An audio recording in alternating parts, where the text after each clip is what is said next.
All right, welcome back to the channel.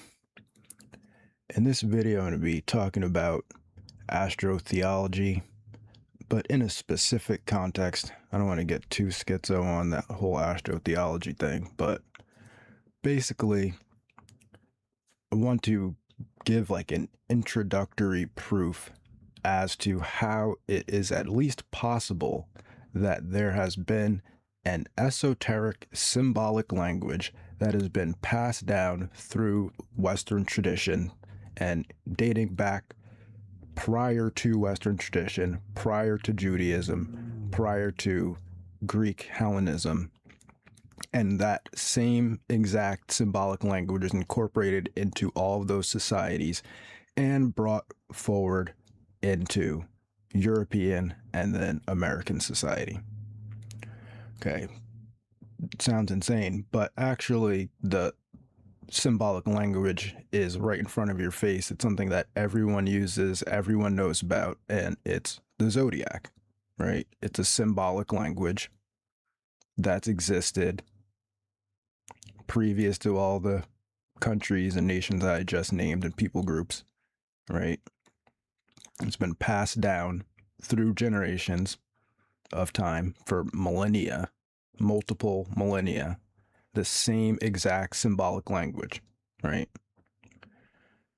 Okay, so I'll give you my like brief rundown of astrotheology, like what I know, and then we can look at some of the more research oriented stuff.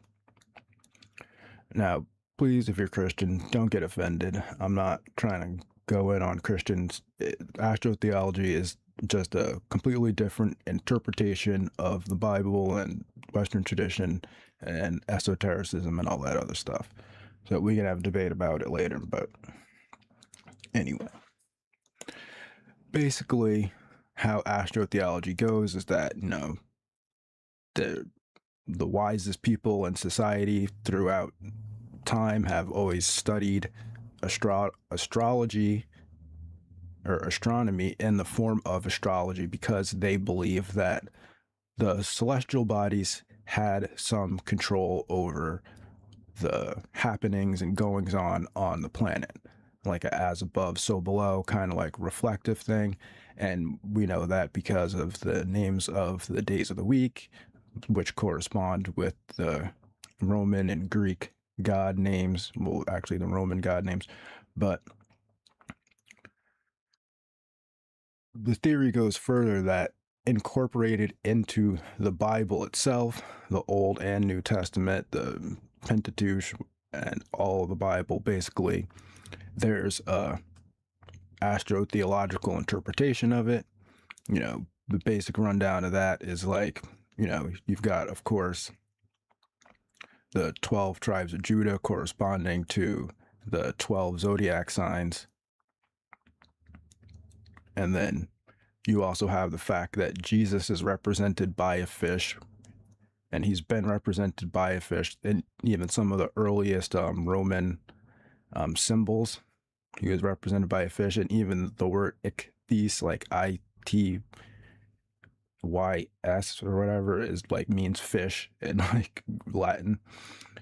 And so Jesus' representation of the Piscean age, which is the period, because it takes 2,600 years for each house of the zodiac for the sun to proceed through each house of the zodiac, which we're going to the age of Aquarius from Pisces to Aquarius now.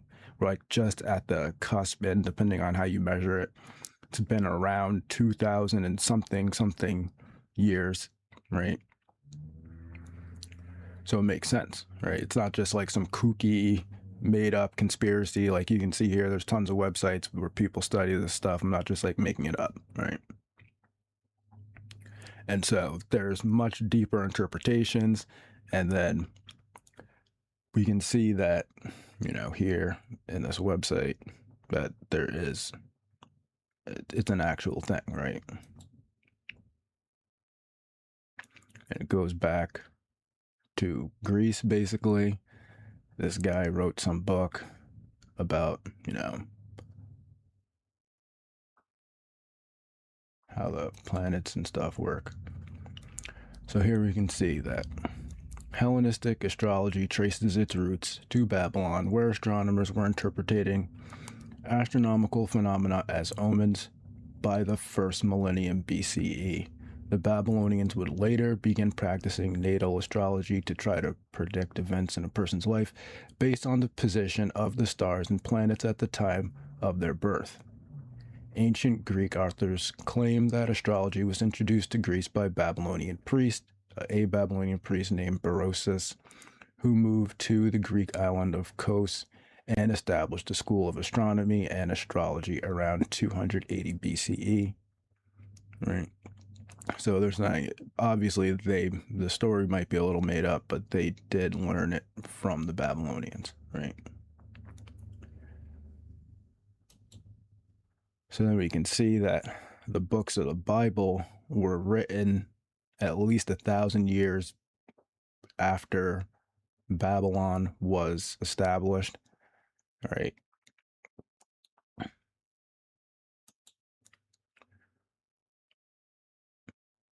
And then we can see here that this is saying that, the Greeks basically adopted Babylonian astrology. Even though the Greeks had 17 or 18 constellations, they standardized it to 12, right?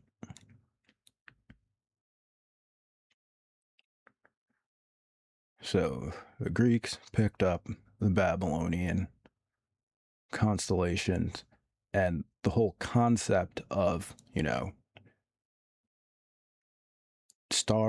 stars in the sky in certain patterns representing entire stories, not just a word or a concept, but an entire story concept or parable or something like that, or could represent more than one thing, right? And also represent personality types and events in people's lives. It's a language. It's a symbolic language that was passed down originally through word of mouth and then started to be written down, and people made a study of it, right? Because they believe that it affected people's lives, which it does kind of make sense, not on the level that they're saying it, but if you want like a scientific interpretation, obviously, right, your body is made of like 70% water, and the moon affects the tides of the ocean. So if the moon affects the tides of the ocean, the moon would also affect the water in your body, right? Not saying that there's anything else to it than that, but there's also, the resonance of all the planets in the universe, or not in the universe, in the solar system, where the planets are vibrating on some level where they've all become in resonance, and that's part of the reason why they're kept in orbit the way that they are, because they're all vibrating on some similar wavelength type of thing. All right. So then when we get into the Canaanites, this is where it gets a little schizo, right?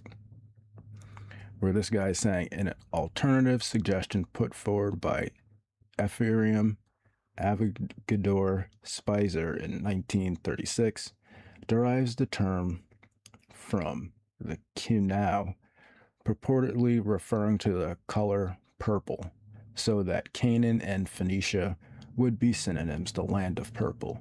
Tablets found in the Hurrian city of Nuzu in the early 20th century appear to use the word as a synonym for red or purple dye, laboriously produced by the Kassite rulers of Babylon from murex mollusks as early as 1600 BC, and on the Mediterranean coast by the Phoenicians from a byproduct of glass making. Purple cloth became a renowned Canaanite export commodity, which is mentioned in Exodus. The dyes may have been named after their place of origin. The name Phoenicia is connected with the Greek word for purple, apparently referring to the same product, but it's difficult to state with certainty whether the Greek word came from the name or vice versa, right? But we can see that it is true that the Canaanites were known for creating purple dyes and purple cloth. And then, right, the United States flag colors, if you mix red and blue and white together, it makes purple, right? But we'll get to that in a second. All right. Well, so you can see here that where Israel is now was part of the Babylonian Empire as well, right? So they would have also taken part in these traditions of using constellations as a symbolic language, right? So here, all the links are in the description too. So here we can see that there's a pretty common translation of the 12 tribes of Judah into the constellation zodiac signs, right?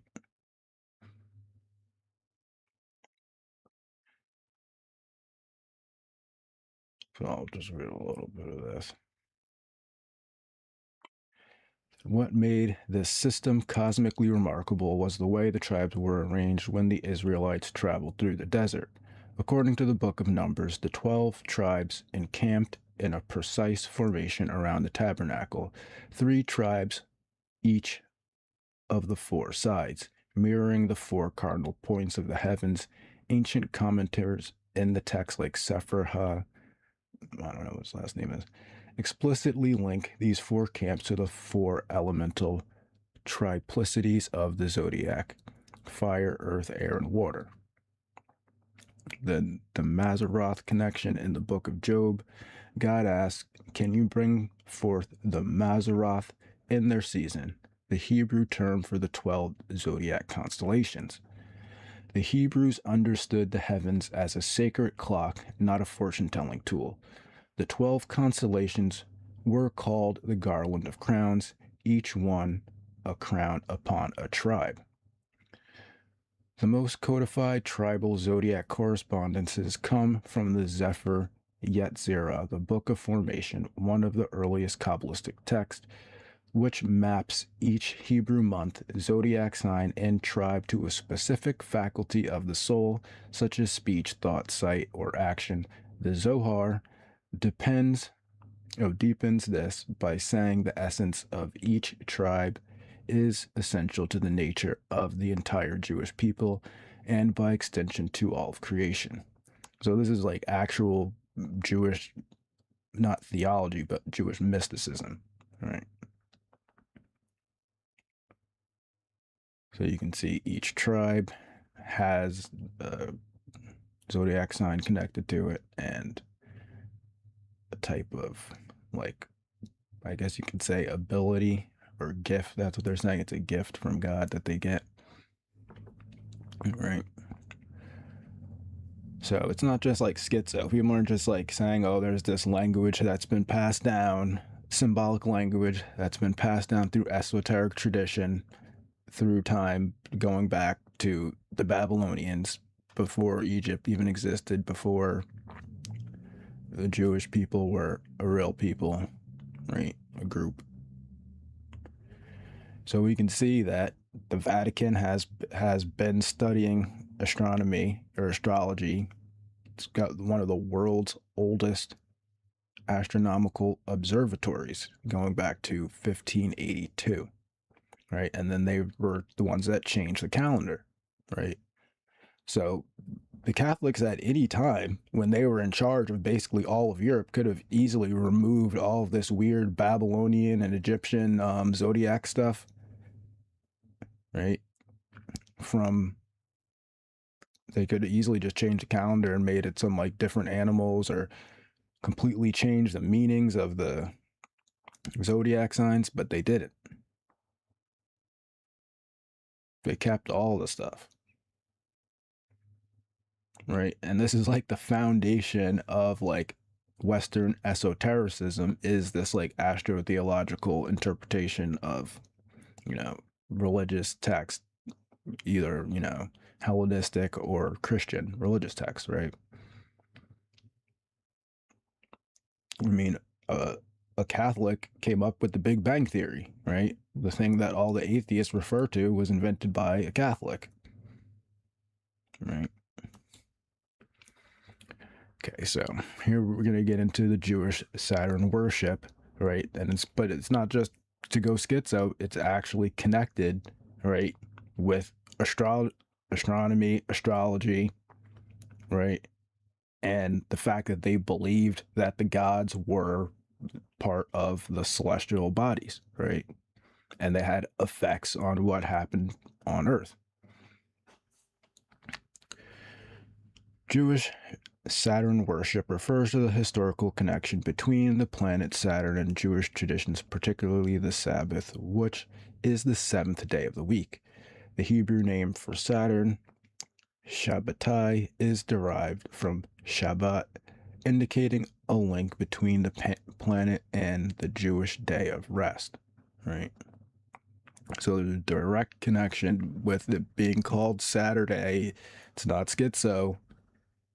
Saying it's Saturday means Saturn is Saturn. They're worshiping Saturn. That's a real thing. That's real. That's not schizo. All right. Here we go. The 7-day week originated in Judaism, with the seventh day observed as the Sabbath day, or the Saturn day. The day of worship is the day of Saturn, right? Not schizo. And it was introduced via the influence of Christianity. The 7-day week was adopted by the Roman Empire, right? But I thought the Roman Empire already followed the Babylonian constellation language tradition, right? So if they followed the Babylonian constellation tradition and the Jews followed the Babylonian constellation language tradition and then reintroduced it into Rome through Christianity,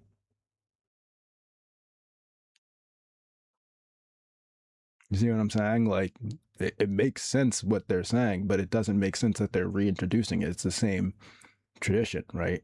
They had an 8-day week or whatever. That's the only difference, right? So we can see that the 7-day week was originated in Judaism and then changed Roman society via the influence of Christianity, right? Which seems to be a theme going on a lot in Roman society. Okay, so this is going to show that Jewish mysticism didn't just start, even though they always claim that Jewish mysticism started in the 12th century and it was like basically right before the Enlightenment and stuff like that. It's not really true, right? The roots of Jewish mysticism can be traced back to the biblical era, with prophetic figures such as Elijah and Ezekiel experiencing divine visions and encounters.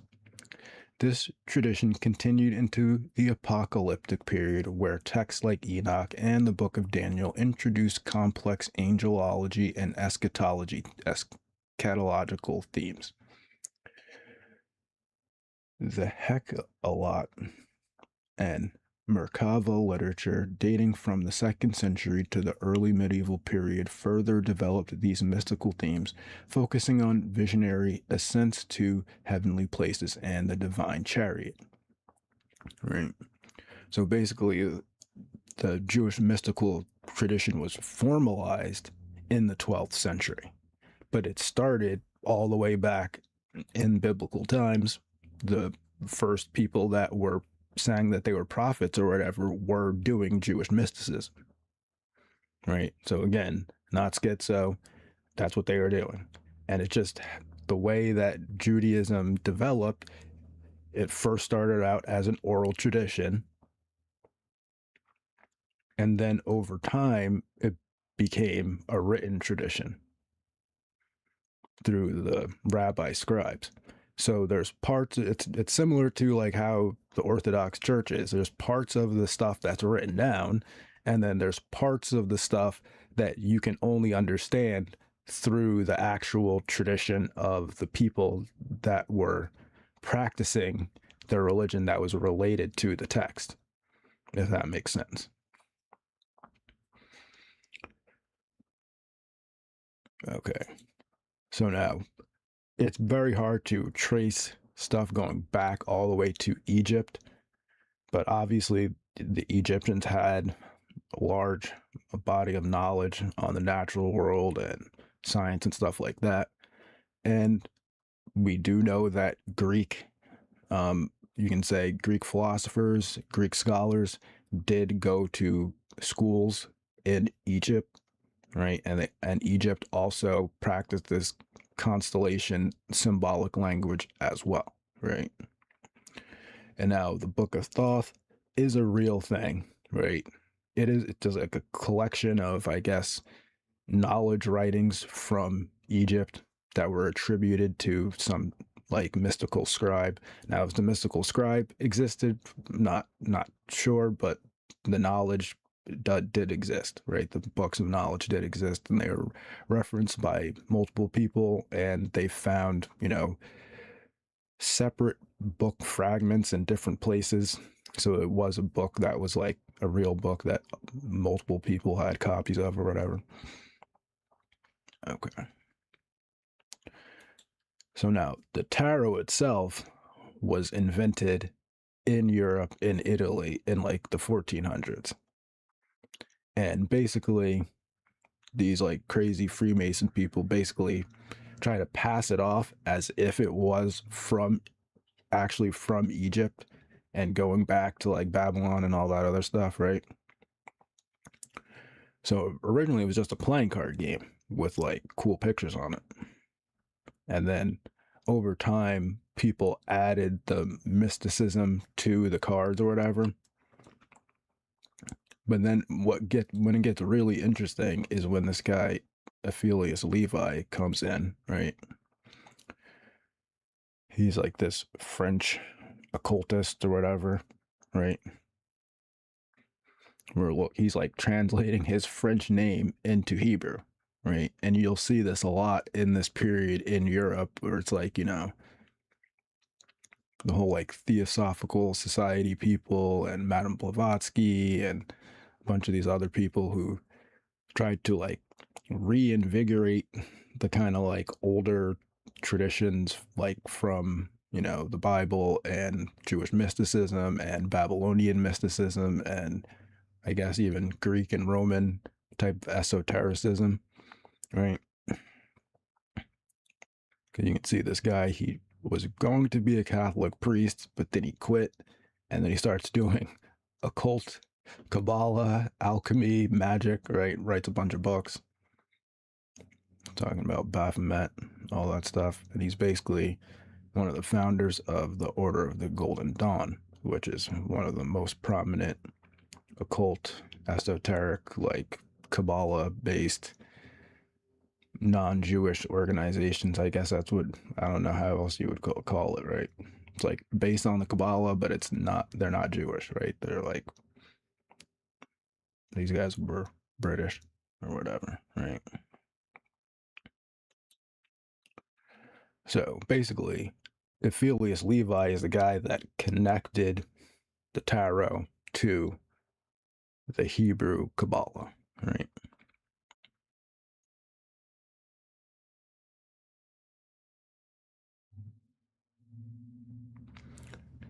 So you can see that there's a connection between European occultists, right, and Jewish mysticism that's carried on basically through the Renaissance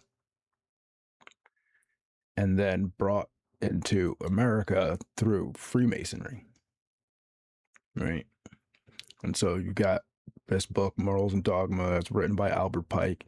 He was like one of the highest ranking generals in the, the Southern Army, the Confederate Army in the Civil War. So he was pro-slavery, but he was a Freemason. And he wrote this book basically talking about how the people that work with him should live, right? And how they should view the world or whatever. So it's kind of interesting that they're doing this "we are the new Jerusalem" thing, right? Because the Freemasons, they study all the occult, Kabbalah, esoteric Western tradition that goes all the way back, and they even believe, even if it's not true, even if it's not 100% true, that's what they believe, and they've believed it for a long time. And maybe people don't believe it now, but especially back then, before the internet, you know, you got like the Mormons and all these other people like setting up their own new religions, and then we can see where that kind of comes from, right? We no longer expect to rebuild the temple at Jerusalem. To us, it has become but a symbol. To us, the whole world is God's temple, as is every upright heart. To establish all over the world the new law and reign of love, peace, charity, and toleration is to build that temple, most acceptable to God, in erecting which masonry is now engaged, no longer needing to repair to Jerusalem to worship. Nor to offer up sacrifices and shed blood to appropriate the deity.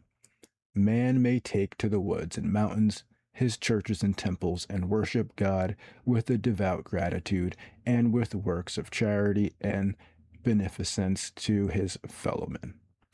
Wherever the humble and contrite heart silently offers up its adoration under the overarching trees, in the open level meadows, on the hillside, in the glen, or in the city's swarming streets. There is God's house and the New Jerusalem.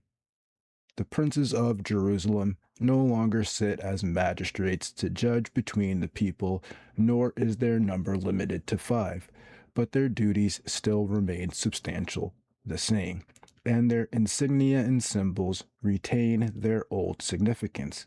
Justice and equality are still their characteristics. To reconcile disputes and heal dissensions, to restore amity and peace, to soothe dislikes and soften prejudices, are their peculiar duties, and they know that the peacemakers are blessed. Right? Their emblems have been already explained.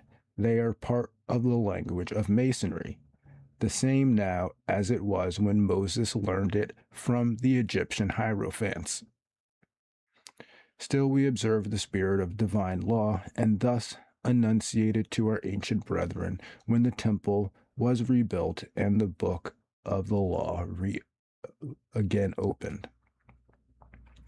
Execute true judgment and show mercy and compassion every man to his brother. Oppress not the widow, nor the fatherless, the stranger, nor the poor. And let none of you imagine evil against his brother's heart. Speak ye every man the truth. All right. So, as you can see here, basically the founders of the United States, including high-ranking generals in the Confederate Army, believed that America not only was the New Jerusalem, right, but that their language was the same now as it was when Moses learned it from the Egyptian hierophants, right? So that's the basic primer of it. I could go deeper into how like Freemasonry is now affecting modern society, but maybe I'll leave that for another video. I think the point of this video is just to show that there is basically a direct link through symbology and the symbolic language of a Western tradition that goes all the way back to Babylon, through Egypt, Greece, Rome, Jerusalem, Europe, and then to the United States. And you can see it here, right? High-ranking Confederate general. You could say he's one of the founders of the United States. And he believes that he's carrying on a tradition that comes from the Jews and goes from the Jews to the Egyptians, right? I'm not saying it. That's what he's saying. And he believes that they're the new Jews. So that's the video. Hope that made sense to everyone. Thanks for watching. Have a good day and peace.